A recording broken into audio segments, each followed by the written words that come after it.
നമസ്കാരം. നമസ്കാരം. മല്ലികാർജുൻ ഖാർഗെ അദ്ദേഹം കഴിഞ്ഞ ദിവസം ഒരു പ്രസ്താവന നടത്തി. 70 വർഷം കോൺഗ്രസ് ഭരിച്ചിട്ടും ഇവിടുത്തെ പട്ടിണിയും ദാരിദ്ര്യവും മാറിയിട്ടില്ല. 2014 ശേഷം നരേന്ദ്രമോദി സർക്കാർ അധികാരത്തിൽ വന്നതിന് ശേഷം അവർക്ക് ഒരുപാട് തെറ്റുകൾ കുറ്റങ്ങളൊക്കെ പറ്റുമ്പോഴും വിമർശനങ്ങൾ നേരിടുമ്പോഴും ദാരിദ്ര്യത്തിൻ്റെ കാര്യത്തിൽ കുറേ കുറവ് വരുത്താൻ സാധിച്ചിട്ടുണ്ട് എന്നുള്ള കണക്കുകൾ, ഇത് റിപ്പോർട്ടുകളാണ് പുറത്തു വരുന്നത്. ഇന്ത്യയിൽ നിന്നുകൊണ്ട് ഇന്ത്യക്കെതിരെ ആക്രമണം നടത്തണമെന്ന് പറയുന്ന ഒരു പാർട്ടിയാണ് കോൺഗ്രസ്. രാഹുൽ ഗാന്ധിയുടെ അത്തരം പ്രസ്താവനകൾ വലിയ വിവാദമായിക്കൊണ്ടിരിക്കുകയാണ്. ആ സമയത്താണ് കുംഭമേള എന്ന് പറഞ്ഞ ഒരു വലിയ മാജിക് കാണുമ്പോൾ ഇസ്ലാമിക രാജ്യങ്ങൾ പോലും ഇരു കൈയിൽ നീട്ടി സ്വീകരിക്കുന്ന അമ്പരന്ന് നിൽക്കുന്ന ഒരു വിസ്മയം കാണുമ്പോൾ കോൺഗ്രസ് വല്ലാതെ ഭയപ്പെടുന്നത്. അതാണ് മല്ലികാർജുൻ ഖാർഗെയുടെ വാക്കുകളിലൂടെ പ്രതിഫലിക്കുന്നത്. എന്തിനാണ് കോൺഗ്രസ് ഈ കുംഭമേളയെ ഭയക്കുന്നത്? അല്ല, കോൺഗ്രസിന് സ്വതേ ഒരു ഭയക്കാലത്തുണ്ടായിട്ടുണ്ട്. അത് ഇപ്പോഴത്തെ പുതിയ ഖാർഗെയ്ക്ക് മാത്രമല്ല, പണ്ഡിറ്റ് ജവഹർലാൽ നെഹ്റു തുടങ്ങിയിട്ട് അങ്ങനെ ഭയപ്പാടിൻ്റെ ആളുകളാണ്. അദ്ദേഹത്തിൻ്റെ ഒക്കെ പഴയകാല ചരിത്രം പരിശോധിച്ചറിയാം. ഇപ്പോൾ നമ്മളിപ്പോൾ ദാരിദ്ര്യത്തെക്കുറിച്ച് പറയുന്നു, ഇവിടെ ഗംഗയിൽ മുങ്ങേണ്ടി ദാരിദ്ര്യം മാറുമെന്നൊക്കെ അദ്ദേഹം ചോദിക്കുന്നത്. ആ ചോദ്യത്തിന് വേറെ ഉത്തരവുണ്ട്. 1957 കമ്മ്യൂണിസ്റ്റ് മന്ത്രിസഭ പിരിച്ചുവിട്ടു. എന്താ പ്രശ്നം? കേരളത്തിൽ ഉടലെടുത്ത സമരങ്ങൾ തന്നെയായിരുന്നു കാരണം. ആ സമരത്തിൻ്റെ കാരണം എന്താ? കേരളത്തിൻ്റെ കൊടിയ ദാരിദ്ര്യമാണ്. അന്ന് പണ്ഡിറ്റ് ജവഹർലാൽ നെഹ്റു 800 ഗ്രാം അരിയാണ് കേരളത്തിൽ ഒരാൾക്ക് ഒരു മാസത്തേക്ക് കൊടുത്തിരുന്നത്. 800 ഗ്രാം അരി. അന്നൊരു സൗത്ത് സോൺ ഉണ്ടാക്കി. കേരളം, തമിഴ്നാട്, കർണാടക, ആന്ധ്രാപ്രദേശ് എന്നിട്ട് ഈ സോണുകൾ തമ്മിൽ അരികൾ കൈമാറാം, മറിച്ച് മറ്റു സ്ഥലത്തേക്ക് മാറാൻ വേണ്ടി പാടില്ല. അങ്ങനെ ആ സമയത്ത് കേരള സർക്കാരിനെ ഒന്ന് ബുദ്ധിമുട്ടിക്കാൻ വേണ്ടിയിട്ട് പണ്ഡിറ്റ് ജവഹർലാൽ നെഹ്റു ചെയ്തത് കേരളത്തിന് തരേണ്ട അരി എടുത്ത് ബംഗാളിനും അതേപോലെ തന്നെ മഹാരാഷ്ട്രയ്ക്കും കൈമാറുകയാണ്. ഫലമായിട്ട് കേരളത്തിൽ കടുത്ത ദാരിദ്ര്യമാണ്. അങ്ങനെയാണ് കേരളത്തിൽ സമരം ഉടലെടുക്കുന്നത്. അപ്പോൾ കേരളത്തിൽ അവരുടെ ഭരണകാലത്ത് അവർ സൃഷ്ടിച്ചിട്ടുള്ള ബോധപൂർവമായിട്ടുള്ള പരിശ്രമത്തിൻ്റെ ഫലമായിട്ടാണ് കേരളത്തിൽ പട്ടിണി ഉണ്ടായത്. അങ്ങനെയാണ്. ആ സമയത്താണ് കേരളത്തിൽ മക്രോണി എന്ന് പറഞ്ഞ സാധനം അരിക്ക് പകരം കൊടുക്കാൻ വേണ്ടി തീരുമാനിച്ചു. കേരളത്തിൽ ചോളം കൊടുത്തിരുന്നത് പോലീസ് സ്റ്റേഷനിൽ കൂടിയാണ്. ഈ കോൺഗ്രസിൻ്റെ ഭരണകാലത്ത് കോൺഗ്രസ്സുകാരന് അരി കൊടുക്കാത്ത കാരണം, കേന്ദ്ര സർക്കാർ കൊടുക്കാതിരുന്ന കാരണം, അങ്ങനെ കേരളത്തെ പട്ടിണിയുടെ ഇതിലേക്ക് താഴ്ത്തിയത് ഈ കോൺഗ്രസിൻ്റെ ഭരണകാലമാണ്. അപ്പോൾ അതുകൊണ്ട് മല്ലികാർജുൻ ഖാർഗെ പറയുന്നത്, എനിക്ക് അദ്ദേഹത്തോട് സത്യത്തിൽ ദേഷ്യമില്ല കേട്ടോ. കാരണം നമ്മളിപ്പോൾ ഏതെങ്കിലും കാര്യം ചെയ്യുന്ന സമയത്ത് ഈ ദോശ മോശമാവുന്നതിന് നമ്മൾ സാധാരണ ഇതിൽ ചട്ടുകത്തിൻ്റെ കുഴപ്പമെന്ന് പറയുന്നതിന് അർത്ഥമുള്ളത്. മല്ലികാർജുൻ ഖാർഗെ പറയുന്ന ഒന്നും അദ്ദേഹത്തിന് വേണ്ടിയിട്ടല്ല. അദ്ദേഹത്തിന് അദ്ദേഹം വെറൊരു വെപ്പണാണ്. ആ വെപ്പണതിൻ്റെ പേരിൽ അദ്ദേഹത്തോട് അത് പറയാൻ പറയുന്നു. ഈ ചളിക്കട കുഞ്ഞിരാമൻ എന്നൊക്കെ പറയുന്ന മാതിരി ഈ കുഞ്ഞിരാമൻ ചാടിക്കളിക്കുന്നു മാത്രമേ ഉള്ളൂ. കുഞ്ഞിരാമൻ എന്തിനു വേണ്ടിയിട്ടാണ് ചാടിക്കളിക്കുന്നത് കുഞ്ഞിരാമൻ അറിഞ്ഞുകൂടാ. അതുകൊണ്ട് മാത്രം ചാടിക്കളിക്കുന്നതാണ്. നിങ്ങൾ ഖാർഗെയുടെ ഒന്ന് അവസ്ഥ ആലോചിച്ചു. കഴിഞ്ഞ ദിവസം സോണിയാഗാന്ധി ഒന്നിച്ച് മല്ലികാർജുൻ ഖാർഗെ ഇരിക്കുന്നു. ആ സമയത്ത് രാഹുൽ ഗാന്ധി കടന്നു വരുന്നു. ആ രാഹുൽ ഗാന്ധി കടന്നു പോകുന്ന സമയത്ത് വളരെ ഭയപ്പാടോടുകൂടി, ഭയഭക്തി ബഹുമാനത്തോടുകൂടി കൊണ്ടാണ് മല്ലികാർജുൻ ഖാർഗെ എഴുന്നേൽക്കുകയാണ്. ഇയാളെ അപ്പുറത്തേക്ക് മാറ്റിയിരുത്തിയിട്ടാണ് അവിടേക്ക് ഇദ്ദേഹം കയറി ഇരിക്കുന്നത്. അപ്പോൾ മല്ലികാർജുൻ ഖാർഗെയ്ക്ക് തിരിച്ചറിയാം, പഴയ കാലത്ത് സീതാറാം കേസരി എന്ന് പറയുന്ന പാർട്ടി പ്രസിഡന്റ് ഉണ്ടായിരുന്നു. അയാൾ വലിച്ച് താഴ്ത്തിയിട്ടിട്ടാണ് സോണിയാഗാന്ധിയെ കസേര കയറിയിരുന്നത്. ഇത് തന്നെ നിശ്ചയമുണ്ട് മല്ലികാർജുൻ ഖാർഗെയ്ക്ക്.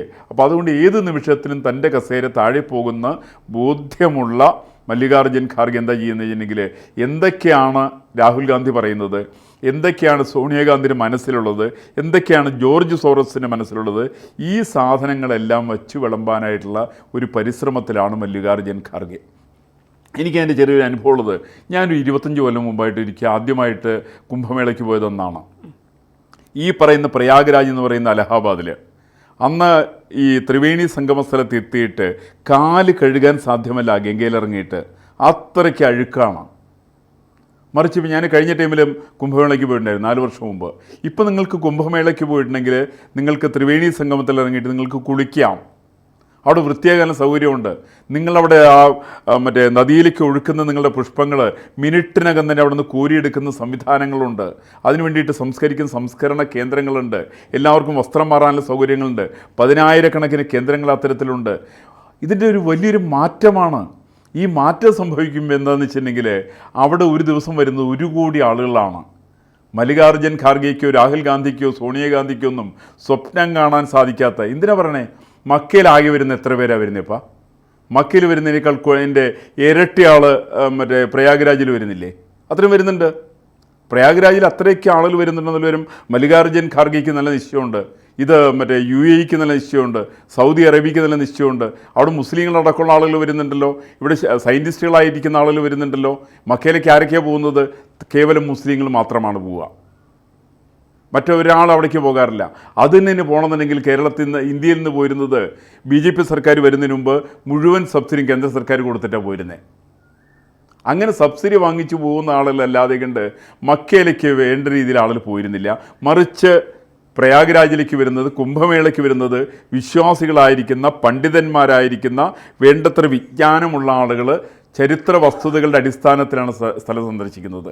അപ്പോൾ അതുകൊണ്ട് തന്നെ അവിടെ വരുത്തിയിരിക്കുന്ന മാറ്റങ്ങൾ പഠിക്കേണ്ടതാണ്. അവിടെയുള്ള ഇൻഫ്രാസ്ട്രക്ചറിൻ്റെ മാറ്റം.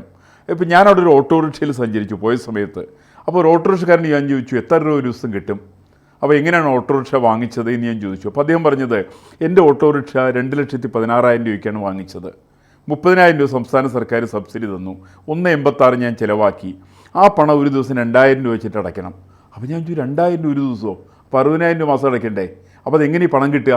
അപ്പോൾ അദ്ദേഹം പറഞ്ഞൊരു കമൻറ്റ്, ഓട്ടോറിക്ഷക്കാരൻ പറഞ്ഞത്, ഞാൻ രാവിലെ 6 മണിക്ക് ഓട്ടം തുടങ്ങും, രാത്രി 10 മണിക്കാണ് അവസാനിപ്പിക്കുക. എനിക്കൊരു 4,500 രൂപയുടെ ഓട്ടം കിട്ടും. ഞാൻ 2,000 രൂപ അടയ്ക്കും, ബാക്കി 2,500 എൻ്റെ വീട്ടിലേക്ക് കിട്ടും. അങ്ങനെ 10,000കണക്കിന് ഓട്ടോറിക്ഷകളാണ് പ്രയാഗ്രാജിലേക്ക് ഇന്ന് ഓടിക്കൊണ്ടിരിക്കുന്നത്. ഇവരുടെ എല്ലാം 100 ദിവസക്കാലത്തിനകം ഇവരുടെ ഓട്ടോറിക്ഷ ഇവരുടെ സ്വന്തമാകുകയാണ്. ഇതെല്ലാം ഇലക്ട്രിക് ഓട്ടോറിക്ഷകളാണ്. നാമമാത്രമായിട്ടുള്ള ചിലവേ അവരെ സംബന്ധിച്ച് വഹിക്കാനുള്ളൂ. അത് ബജാജിൻ്റെ അല്ല. ഞാൻ ബജാജിൻ്റെ അല്ല എന്ന് പറയാൻ കാരണം, ബജാജിൻ്റെ സിംഗിൾ സിലിണ്ടറാണ്. 6 മണിക്കൂർ കഴിഞ്ഞെങ്കിൽ ഇവൻ്റെ പണിക്കുറ്റം കഴിയാണ്. ഇതങ്ങനെയല്ല, പിയാഗോൻ്റെയാണ്. അത് 18 മണിക്കൂർ വരേക്ക് ഇവർക്ക് യൂസ് ചെയ്യാം. അത്തരം സൗകര്യങ്ങളുള്ള ഓട്ടോറിക്ഷകൾ UP സർക്കാരിൻ്റെ സഹായത്തോട് കൊടുത്തിരിക്കുന്നു. അവിടെ ഇപ്പോൾ ചിലവഴിക്കുന്ന എമൗണ്ട് എത്രയാണ്? 7,000 ഒന്നാം ഘട്ടത്തിലാണ്.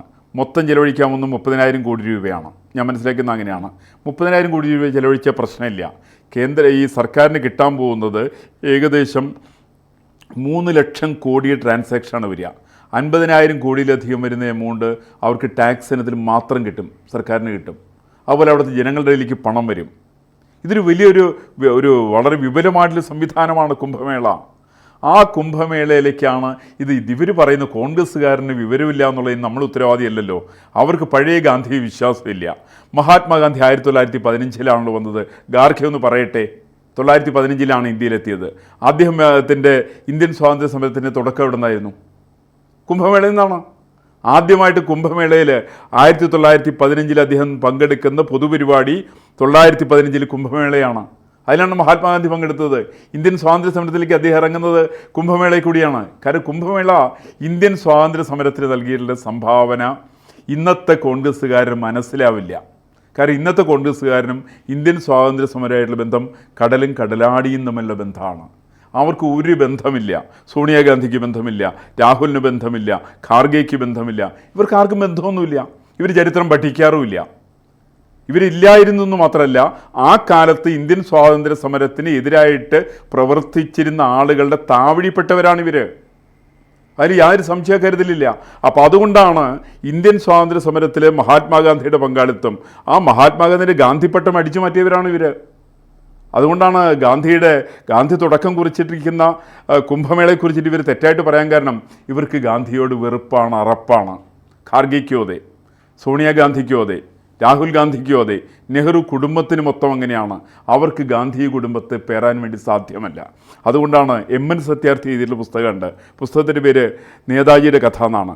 ആ പുസ്തകത്തിൽ പറയുന്നത് 1947 നവംബർ 30 ശേഷം പണ്ഡിറ്റ് ജവഹർലാൽ നെഹ്റു മഹാത്മാഗാന്ധിയെ കണ്ടിട്ടില്ല. ഡൽഹിയിലാണ്. ബിർള മന്ദിരത്തിൽ വന്ന് 1948 ജനുവരി മാസം 20 താമസിച്ച് വെടിയേൽക്കാതെ കണ്ട് അന്നും നാഥുറാം ഗോഡ്സെ ശ്രമം നടത്തിയതാണ്. ആ വെടിയിൽ നിന്ന് രക്ഷപ്പെട്ട ആളാണ് മഹാത്മാഗാന്ധി. അങ്ങനെയുള്ള മഹാത്മാഗാന്ധി ഒരു വട്ടം പോലും കാണാൻ കൂട്ടാക്കാതിരുന്ന ആളാണ് പണ്ഡിറ്റ് ജവഹർലാൽ നെഹ്റു എന്ന് പറയുന്ന മഹാൻ. ആ മഹാൻ്റെ പാരമ്പര്യം ഉയർത്തിപ്പിടിക്കുന്ന കോൺഗ്രസ്സുകാരന് കുംഭമേളയെ വിമർശിക്കാനുള്ള അധികാരമുണ്ട്. എല്ലാ ഹിന്ദു സങ്കല്പങ്ങളെയും ഭാരത സങ്കല്പങ്ങളെയും രാഷ്ട്രസങ്കല്പങ്ങളെയും വിമർശിക്കാനുള്ള സ്വാതന്ത്ര്യം അവർക്കുണ്ട്. അതിൻ്റെ പേരിലൊരു ആയുധം എന്നുള്ള നിലയ്ക്ക് മാത്രം മല്ലികാർജ്ജുൻ ഖാർഗെ ഈ വിഷയം എടുത്തതാണെന്നാണ് ഞാൻ മനസ്സിലാക്കുന്നത്.